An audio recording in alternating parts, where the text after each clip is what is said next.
ষোলো আনা বাঙালি, কিন্তু মানুষ উঠতে দেখি না, কুকুর উঠছে এখন একটা। থার্সডে ক্যাভেন্টার্স বন্ধ থাকে, থার্সডে আসবেন না কেউ ক্যাভেন্টার্সে, অগত্যা গ্লেনারিজে যেতে হচ্ছে।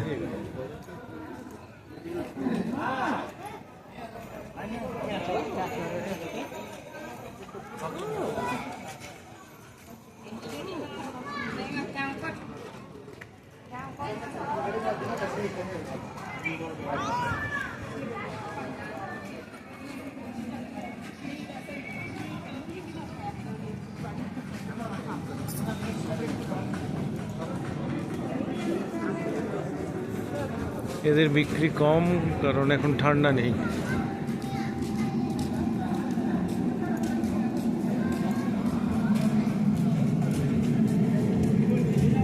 এটা ওষুধ দোকান, কিন্তু এরা সিরিঞ্জ বিক্রি করে না, কারো ইঞ্জেকশন লাগলে সিরিঞ্জ সঙ্গে নিয়ে আসতে হবে। এরা সব ভেজ মোমো বিক্রি করে। ওপরে KFC, উল্টো দিকে গ্লেনারিজ। এই গ্লেনারিজের রাস্তা ধরলাম আমরা।